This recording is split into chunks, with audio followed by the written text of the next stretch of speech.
नमस्कार दोस्तों, art of trading की एक और लर्निंग वीडियो में आपका स्वागत करता हूं। दोस्तों, सपोर्ट रेजिस्टेंस जो कि मैंने लास्ट वीडियो बनाई थी डेली चार्ट पे, तो उसको अगर अभी तक आपने नहीं देखा है तो पहले जाकर के उस वीडियो को जरूर देख लीजिएगा, क्योंकि जब तक उस वीडियो को आप नहीं देखेंगे आगे की चीज़ें आप लोग को समझ में आने वाली नहीं है। बताया कि सपोर्ट रेजिस्टेंस में 4 तरह के सपोर्ट रेजिस्टेंस को फॉलो करता है, सबके अलग अलग रूल्स होते हैं, तो मैं 4 तरह के सपोर्ट रेजिस्टेंस को फॉलो करता हूँ। तो जो अभी हम सपोर्ट रेजिस्टेंस की बात कर रहे हैं वो बात कर रहे हैं हॉरिजॉन्टल लाइन की। हॉरिजॉन्टल लाइन की इस 5 मिनट के चार्ट पे हम किस तरीके से इंट्राडे में ट्रेड करते हैं, ये मैं 5 मिनट के चार्ट पे ज्यादातर एनालिसिस करता हूं। हॉरिजॉन्टल लाइन का ध्यान रखिएगा, हॉरिजॉन्टल लाइन की बात कर रहा हूं, जैसे ऐसे ये हॉरिजॉन्टल लाइन, इसके बीच में अगर मार्केट चल रहा है तो इस सपोर्ट रेजिस्टेंस को मैं किस किस तरीके से बाइंग कर सकता हूं। इसके 3 से 4 तरीके से मैं इसको ट्रेड करता हूं, तो मैं वो तीनों चारों तरीके आप लोग को बता देता हूं। चीज़ों को देखिए, समझिए और सीखते रहिए। ये सपोर्ट रेजिस्टेंस, पहला सपोर्ट रेजिस्टेंस हॉरिजॉन्टल लाइन का। जो दूसरा सपोर्ट रेजिस्टेंस, जो मैं 4 टाइप ऑफ सपोर्ट रेजिस्टेंस यहाँ पे फॉलो करता हूँ। पहला हॉरिजॉन्टल लाइन हो गया, दूसरा यहाँ पे हो गया वो हो गया ट्रेंड लाइन, कि ट्रेंड लाइन के सपोर्ट रेजिस्टेंस को मैं किस तरीके से फॉलो करता हूँ। तीसरा यहाँ पे हो गया मूविंग एवरेज, कुछ मूविंग एवरेज के सपोर्ट रेजिस्टेंस को मैं फॉलो करता हूँ, तो वो किस तरीके से फॉलो करता हूँ वो भी आप लोग को बताऊंगा। और उसके बाद जो चौथा है वो है फिबोनाची रिट्रेसमेंट। इस सपोर्ट रेजिस्टेंस को मैं किस तरीके से ट्रेड करता हूँ, कैसे फॉलो करता हूँ, ये सब सारी चीज़ें बताऊँगा, लेकिन सबकी एक एक अलग अलग वीडियो बनाऊँगा जिससे चीज़ें समझ में आए। देखिए, ये मैं पहली वीडियो मैंने डेली चार्ट पे बना के डाल दी, ये वीडियो मैं 5 मिनट के चार्ट पे बना के डाल रहा हूँ। ट्रेंड लाइन वाली वीडियो ये डेली चार्ट और 5 मिनट में एक वीडियो बनाऊंगा। यहाँ पे मूविंग एवरेज वाली डेली चार्ट और 5 मिनट की मैं एक ही वीडियो बनाऊंगा, और फिबोनाची की भी मैं एक ही वीडियो बनाऊंगा। तो टोटल आपको 5 वीडियो यहाँ पे मिलेगी सपोर्ट रेजिस्टेंस की। तो ध्यान से और ढूंढ के ये 5 वीडियो सपोर्ट रेजिस्टेंस की अगर आपने देख ली और अगर आपने यहाँ पे 6 से 8 महीने इस पर प्रैक्टिस कर ली, तो फिर आपको यहाँ से पैसा बनाने से कोई रोक नहीं सकता। देखिए, कोई एक चीज़ में अगर आप मास्टर हो गए तो यहाँ पे पैसा बनना ही बनना है। सपोर्ट रेजिस्टेंस में दिन भर में अगर आप 5 मिनट के चार्ट को भी फॉलो करेंगे ना, तो दिन भर में कम से कम आपको 2 ट्रेड तो बैंक निफ्टी दे ही देगा। बहुत कम दिन ही ऐसा होता है जो सपोर्ट रेजिस्टेंस से हमें ट्रेड ना मिले। मैं चारों की बात कर रहा हूँ, चारों को मिला के बात कर रहा हूँ कि कम से कम 2 ट्रेड तो आपको मिल ही जाएगा। 2 ट्रेड का मतलब भी बहुत अच्छा होता है। अगर आप सारे दिन के दौरान 2 अच्छे ट्रेड आपको मिल गए तो आपकी सारी कसर पूरी हो जाएगी। जबरदस्ती के सारे ट्रेड लेने की कोशिश मत करो, सब चीज़ों को सीखने की कोशिश मत करो, किसी एक चीज़ में मास्टर हो जाओ फिर अगली चीज़ को फॉलो करो। तो इसी तरह से मैं कई सारी चीज़ें आप लोग को बताने वाला हूँ, तो वीडियो को ध्यानपूर्वक देखते रहिए। ये मैंने यहाँ पे 2 लाइन ड्रॉ कर ली है, हॉरिजॉन्टल लाइन, ठीक है। अब चीज़ों को समझिएगा। मान लीजिए यहाँ से नहीं, मैं यहाँ से स्टार्ट करता हूँ कि मान लीजिए मार्केट यहाँ से आता है, ठीक है। इसको पहले देखिए फिर मैं चार्ट पे दिखाऊंगा। यहाँ पे मार्केट आता है, इस लेवल के आसपास से मार्केट फिर से यहाँ पे ऊपर जाता है, फिर मार्केट इसी लेवल के पास कहीं पे आता है, फिर मार्केट यहाँ पे जाता है, फिर मार्केट यहाँ पे नीचे कहीं पे आता है, फिर मार्केट यहाँ पे जाता है। ये हमारे लिए क्या हो गया, ये हमारे लिए हो गया रेजिस्टेंस और ये हमारे लिए हो गया सपोर्ट, ठीक है। ये हमारे लिए सपोर्ट लाइन हो गई। ये वाली जो लाइन है ये सपोर्ट लाइन है, ये वाली लाइन जो है रेजिस्टेंस लाइन है। ये सारी बातें हम 5 मिनट के टाइम फ्रेम पे कर रहे हैं, ठीक है ना। ये 5 मिनट का टाइम फ्रेम पे सारी बातें कर रहे हैं। अभी मैं चार्ट पे भी आप लोग को दिखाऊंगा, ठीक है। अब देखो, जनरली क्या होता है ना, सपोर्ट रेजिस्टेंस, बहुत सारे लोग मुझे मैसेज डालते हैं, कमेंट करते हैं वीडियो के नीचे कि सर मेरा सपोर्ट रेजिस्टेंस में फेल हो जाता हूँ। मेरा सपोर्ट रेजिस्टेंस क्यों फेल हो जाता है उसके बारे में बताइए। भाई, आपका सपोर्ट रेजिस्टेंस फेल क्यों होता है उसके बारे में भी इस वीडियो में बात करने वाला, तो वीडियो को ध्यानपूर्वक देखिएगा आप लोग। देखिए, होता क्या है ना, मार्केट में आप लोग चलती ट्रेन को पकड़ने की कोशिश करते हो, इसलिए आपका सपोर्ट रेजिस्टेंस फेल हो जाता है।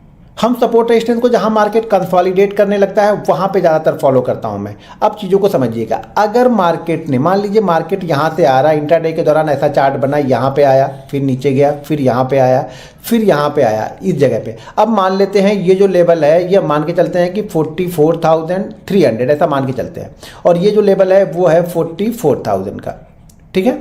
इंट्राडे के दौरान मार्केट ने ये एक रेंज बना लिया, ऐसा मान लेते हैं, हम एज्यूम कर लेते हैं, ठीक है। एक मार्केट ने ये रेंज बना लिया 300 पॉइंट की रेंज में, ये 2 बार 3 बार मार्केट यहाँ पे गया।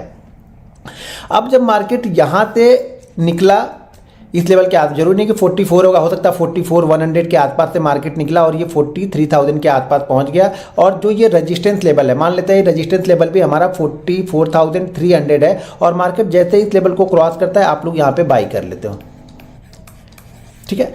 आप जब यहाँ पे बाइंग करते हो आपको दिख तो रहा है कि मार्केट यहाँ पे रेजिस्टेंस को क्रॉस कर रहा है, ठीक है ना। लेकिन इंट्राडे के दौरान जो आप इंट्राडे के मूव को नहीं देख रहे हो बैंक निफ्टी को, पहले ये देखना पड़ता है ना कि बैंक निफ्टी इंट्राडे में मूव करता कितना है।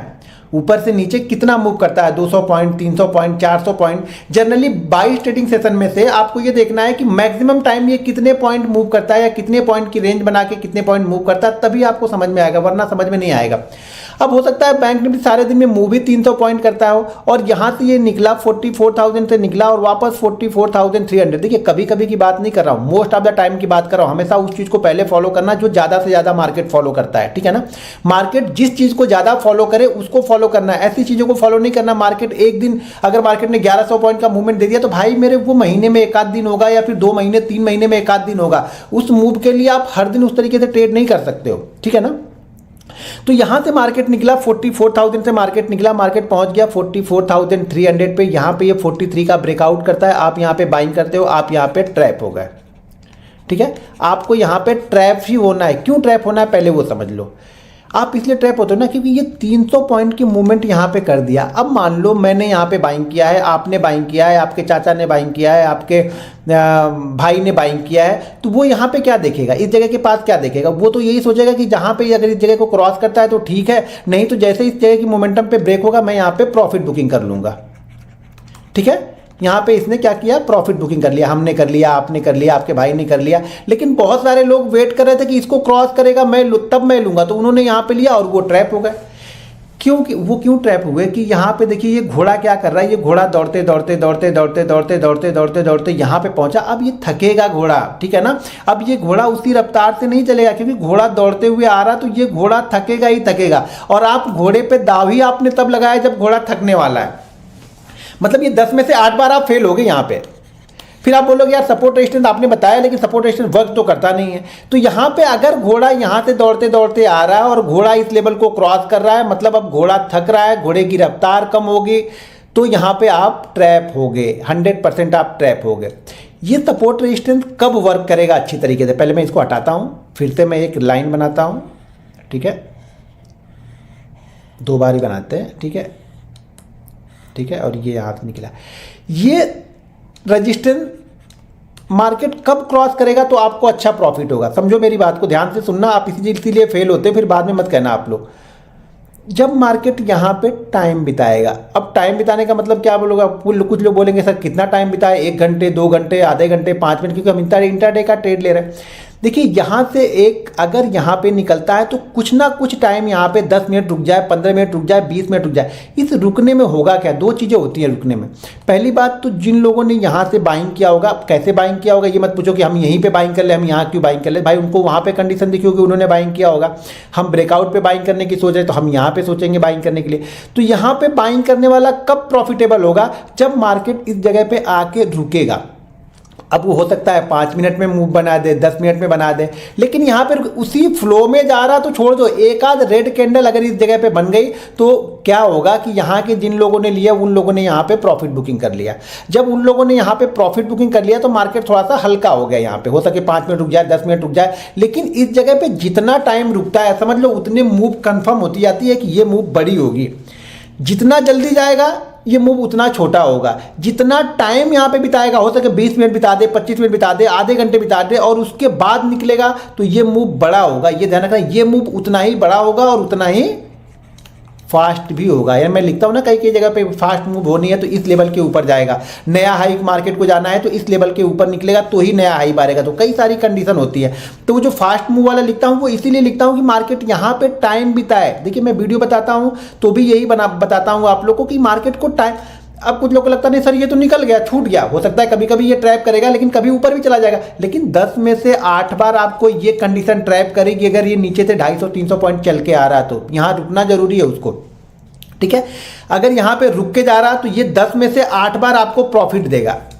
अब ये समझो यहाँ पे 10 में से 8 बार हम प्रॉफिट ले रहे हैं, यहाँ पे हम 10 में से 8 बार हम ट्रैप हो रहे हैं। ट्रैप कब हो रहा है, जब उसी फ्लो में निकल जाता है। प्रॉफिट कब 10 में से 8 बार लेंगे, जब यहाँ पे टाइम बिता के ऊपर की साइड में निकलेगा तो हम यहाँ पे प्रॉफिट बुकिंग मिलेगी, यहाँ पे हमें प्रॉफिट मिलेगा, यानी यहाँ पे हमारा ट्रेड सक्सेसफुल होगा। इसके चांसेस 80% है कि अब यहाँ से एक नया मूवमेंट ये मारेगा, नई एक वैल्यू यहाँ पे ऐड होगी, नए एक बायर यहाँ पे ऐड होंगे। बहुत सारे लोग यहाँ पे जो लोग ये सोच रहे थे कि पिछली 2 बार 3 बार से यहाँ पे शॉर्ट कर रहे थे, उन लोगों ने अगर शॉर्ट किया होगा तो वो लोग भी अपनी पोजीशन को यहाँ पे कवर करेंगे। तो ये सब चीज़ों को समझिएगा। देखिए एक दिन का गेम नहीं है कि अगर आप ये समझें कि मैं एक दिन में आप लोग को कुछ सिखा दूं, बता दूं, कुछ ऐसी जड़ी बूटी आप लोग को सुंघा दूं जिससे आप प्रॉफिटेबल हो जाओ, तो ऐसा नहीं होगा। आपको प्रैक्टिस करनी पड़ेगी, ये चीज़ों को आपको ऑब्जर्व करना पड़ेगा, क्योंकि मार्केट कई बार आपको गलत साबित करेगा। मार्केट बोलेगा कि यार तुम रुक गए, देखो मैं तो निकल गया। तो इस चक्कर में क्या होता है ना, फिर आप अगली बार रुकोगे नहीं, वो उसी फ्लो में ले लोगे और आप ट्रैप हो जाओगे। तो यहाँ पे मार्केट जब निकलेगा तो हमारा ये जो जोन होता है ना, जो भी ये एक कैंडल, मान लीजिए 5 मिनट की एक ही कैंडल बनी ना, इसी एक कैंडल के नीचे मैं यहाँ पे एसएल लगा लूंगा। छोटा सा एसएल मेरा बनेगा, यहाँ पे मेरा एसएल छोटा सा बनेगा। और जैसे इसको निकालेगा, मान लीजिए ये लेवल कितना था, 42,300 है मान लो। तो जैसे ये 42,311, यानी एक राउंड फिगर ऊपर का 10.12। देखो जो भी ये रेंज बन रही होगी ना, एक ही समझ लो, ये हो सकता है कि ये रेंज बन रही होगी 42,333 की, हो सकता है ये रेंज बन रही होगी 42,378 की। तो ये जो भी रेंज बनी हो ना, ये जो भी रेंज बनी हो, उस रेंज के ऊपर वाला जो राउंड फिगर होगा ना, उसके ऊपर ही मैं लूंगा। ये राउंड फिगर वाला मत पूछना कि राउंड फिगर क्यों लेते हो, बस मुझे अच्छा लगता है राउंड फिगर, मुझे सपोर्ट करता है, मेरे माइंड में वो राउंड फिगर बच गया, इसलिए मैं राउंड फिगर को फॉलो करता हूं ज्यादातर। ठीक है, तो जैसे ये 42,377 का रेजिस्टेंस है, तो मैं कोशिश करूंगा कि 43,088 के ऊपर मार्केट निकले तो मैं यहां पे बाइंग कर लूं। क्लियर है? फिर मैं यहां पे क्या करूंगा, बाइंग कर लूंगा। लेकिन एक चीज ध्यान रखना, अगर यही कंडीशन 42,480 पे बन रही है ना, तो फिर मैं यहां पे टाइम बिता रहा तो भी मैं नहीं लूंगा। फिर मैं कब लूंगा, इसको 511 पे लूंगा, क्योंकि ज्यादातर जो राइटर होते हैं वो 500 वाली और 1000 वाली स्ट्राइक प्राइस पे रहते हैं बैंक निफ्टी में। तो ये चीजें आपको समझनी पड़ेगी, भले वो 30 रुपए महंगा फिर मुझे मिलेगा। जैसे लास्ट एक्सपायरी में मैंने बताया था आप लोग को कि 43,055 के ऊपर मैं लूंगा, क्योंकि 43,033 लास्ट डे या सेकंड लास्ट डे का हाई था। तो इसलिए मैंने बताया 43,055 के ऊपर निकलेगा तो वो मूव आएगा, और उसके बाद बैंक निफ्टी 300 पॉइंट ऊपर चला गया। ठीक है, तो आप फेल नहीं होगे जब यहां पे ये टाइम बिताएगा। यहां पे बिना टाइम बिताए निकल रहा तो फिर आप ट्रैप होने वाले हो, ये ध्यान रखना। तब मैं यहाँ पे ट्रेड नहीं लूंगा। हो सकता है ये 10 में से 2 बार चलता है, बहुत अच्छा चलता है, लेकिन 8 बार मुझे ट्रैप करेगा। तो जहाँ पे मुझे लग रहा है कि मेरा 8 बार पैसा जाने वाला है, मैं वहाँ पे बाइंग नहीं करूंगा। तो इसलिए आप लोग सपोर्ट रेजिस्टेंस पे फेल होते हो, क्योंकि यहाँ पे टाइम नहीं बिताए थे। दूसरी चीज़ें, ये पहली कंडीशन हो गई कब, जब यहाँ से ऑलरेडी ये 200-250 पॉइंट की मूव करके आ रहा तब। ठीक है, दूसरी कंडीशन क्या होगी, दूसरी कंडीशन ये होगी कि ये इसी जगह पे मार्केट ट्रेड तो कर रहा है, ये सपोर्ट रेजिस्टेंस यहाँ पे बना भी रहा है। जिस तरह से हम रेजिस्टेंस को ट्रेड कर रहे हैं, उसी तरह से हम सपोर्ट को भी ट्रेड करेंगे, ध्यान रखिएगा। अब हो सकता है ये मूवमेंट, जो ये रेंज बन रही है, ये रेंज ही 100 पॉइंट की हो। देखिए वो बड़ी थोड़ी सी रेंज थी 200-250 पॉइंट की, वहाँ के लिए मैंने वो थ्योरी बताई। ये रेंज ही अगर 100 पॉइंट की है, और जैसे मार्केट यहाँ से निकलता है इस जगह में, जैसे ही मार्केट अगर इस जगह को क्रॉस करेगा, मैं यहाँ पे बाइंग कर लूँगा। यहां पे मैं इंतजार नहीं कर रहा हूं कि यहां पे टाइम बिताए। अगर टाइम बिताया तो अच्छी बात है, ध्यान रखो, टाइम बिताया तो बहुत अच्छी बात है कि मूव हमारा कंफर्म हो रहा है कि हाँ अच्छा मूवमेंट मिलेगा। अगर उसने टाइम बिता के क्रॉस किया, अभी जरूरी नहीं है कि टाइम बिता के, बहुत सारे लोग बोलेंगे टाइम तो बिताया लेकिन क्रॉस ही नहीं किया। अरे भाई मेरे क्रॉस नहीं किया तो जेब में से पैसा नहीं लेके गया ना, पहले चीजों को समझ लो। दोनों ही तरीके बताऊंगा यहाँ पे। तो यहाँ पे क्या हो रहा है, यहाँ पे अगर उसने टाइम नहीं बिताया तो चलेगा, क्योंकि ये सारी रेंज ही जो बनी है वो हमारी 100 पॉइंट की है। तो अगर 100 पॉइंट की रेंज में इसने 2 बार, लेकिन ये ध्यान रखना कि 100 पॉइंट की रेंज में कम से कम ये 2 बार टच कर चुका होगा। पहले फर्स्ट टाइम, सेकेंड टाइम और थर्ड टाइम इसी फ्लो में क्रॉस करेगा, मैं इसको बाइंग कर लूंगा।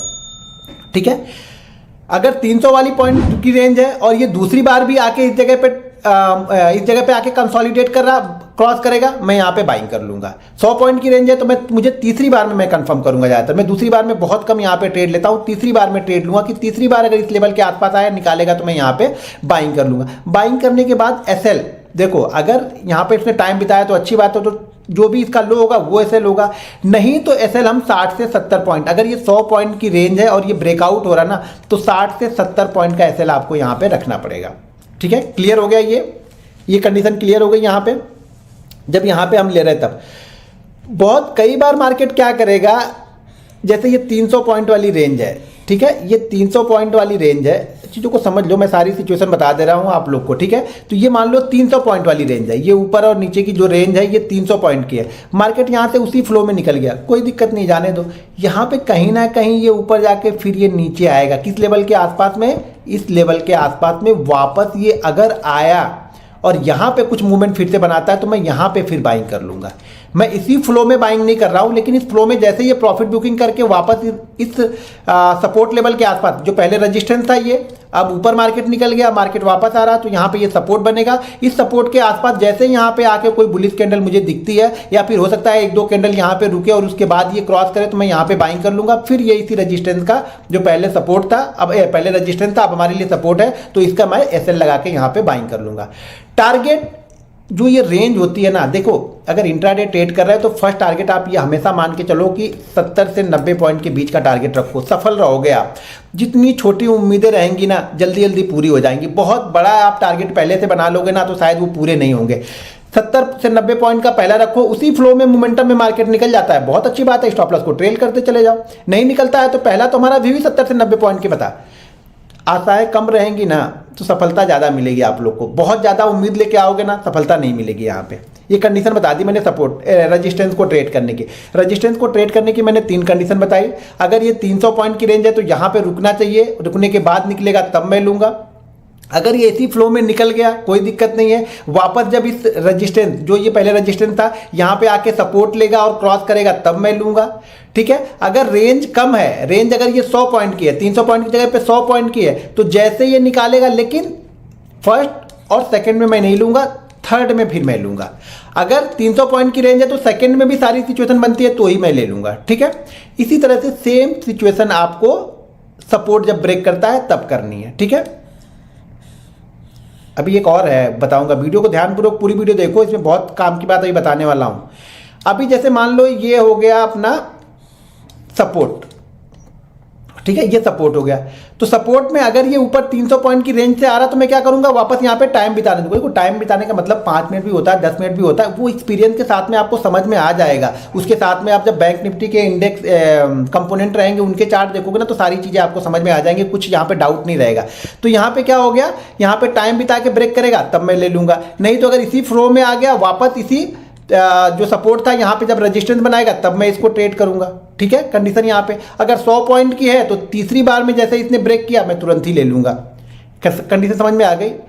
अब क्या होता है, एक सिचुएशन और है जो सबसे अच्छी सिचुएशन यहाँ पे है, वो भी जरा देखते रहो।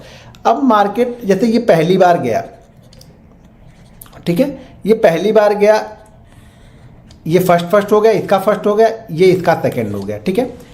अब फर्स्ट के बाद इसका फर्स्ट बन गया और इसका फर्स्ट बन गया, यानी पहला सपोर्ट बन गया और पहला रेजिस्टेंस बन गया। पहले सपोर्ट पहले रेजिस्टेंस तक मुझे कुछ नहीं पता है। अब लेकिन जब ये यहाँ से ऊपर आ रहा ना, तो मुझे ये पता है कि ये इसका सपोर्ट एरिया है, ठीक है ना। एक बार सपोर्ट यहाँ पे ले चुका, कंफर्म नहीं है, कोई भी चीज़ यहाँ पे कंफर्म नहीं है, ध्यान रखना है। मुझे ये मालूम है कि यहाँ पे एक बार इसने सपोर्ट लिया है, तो दूसरी बार यहाँ पे क्या करता है, 2 कंडीशन बाइंग करने की यहाँ पे होंगी।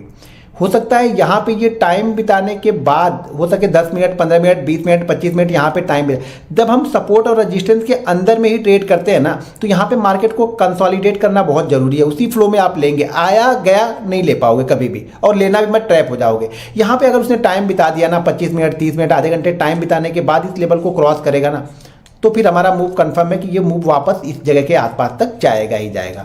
अगर टाइम बिताने के बाद इसने ब्रेक किया तो जाहिर सी बात है हम सेल कर ही रहे थे, लेकिन इस जगह पे सपोर्ट पे बाइंग कैसे करना है, तो बाइंग करने की 2 कंडीशन है कि यहाँ पे आके टाइम बिताए 20 मिनट, 25 मिनट, कम से कम 20-25 मिनट बिताएगा, क्योंकि अब हम सपोर्ट रेजिस्टेंस के अंदर में ही ट्रेड कर रहे हैं, तो मूव आपको छोटा मिलेगा। यहाँ पे बड़े मूव मत सोच के चलना है, और ना ही यहाँ पे फास्ट मूव सोच के चलना है। ये मूव भी स्लो होंगे, क्योंकि इसके अंदर में ही ट्रेड कर रहा ना, तो ये मूव भी स्लो होंगे। तो जैसे यहां से ये टाइम बिता के निकलेगा, मैं यहां पे बाइंग कर लूंगा, यही मेरा एसएल रहेगा। एसएल होता है तो होने दो, एक एसएल भी होगा तभी आपको सीखने को मिलेगा। एसएल भी होगा तो एसएल पे निकल जाना है, क्योंकि वो एसएल पे निकल के तो वापस क्या करना है, अपने को पोजीशन यहाँ पे क्या हो जाएगी, डाउन साइड की पोजीशन हम बना लेंगे यहाँ पे, अगर एसएल होता है तो यहाँ पे क्या हो गया, हम इस जगह पे इसको बाइंग कर सकते हैं, पहली कंडीशन। दूसरी कंडीशन ये बनेगी कि अगर ये रेंज 100 पॉइंट से अधिक है, 150 पॉइंट, 200 पॉइंट की रेंज है, और इसी फ्लो में आके अगर इसी फ्लो में इसने यहाँ पे हैमर बना दिया, मैं हैमर के ऊपर ही बाइंग कर लूंगा। एक रिस्क मैं इस कैंडल का ले लूंगा यहाँ पे। फिर मैं यहाँ पे नहीं ढूंढ रहा हूँ कि टाइम बिताए, क्योंकि ये कैंडल ही हमें सपोर्ट का काम करेगी, क्योंकि हैमर बन गई तो मैं हैमर के ऊपर जैसे निकलेगा मैं यहाँ पे बाइंग कर लूंगा, हैमर का एसएल लगा लूंगा।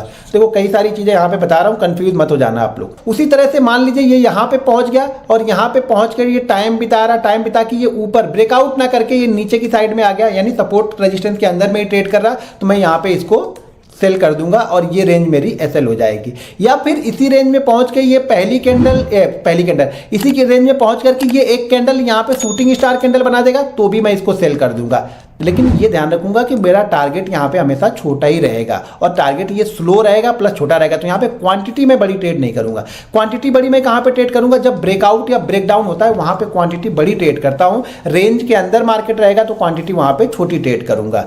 दोस्तों ये वीडियो आप लोग को कैसी लगी, अगर वीडियो अच्छी लगी तो मुझे कमेंट करके जरूर बताइएगा। और नेक्स्ट वीडियो जो सपोर्ट रेजिस्टेंस की रहेगी वो ट्रेंड लाइन के सपोर्ट रेजिस्टेंस को मैं किस तरीके से ट्रेड करता हूँ, क्या चीज देखता हूँ वो मैं बनाऊंगा। तो इस वीडियो को फटाफट आप लोग लाइक कर दीजिए, शेयर कर दीजिए और जो भी आपका सुझाव हो वो भी मुझे कमेंट बॉक्स में आकर के जरूर बताइएगा। उम्मीद है वीडियो आप लोग को अच्छी लगी होगी।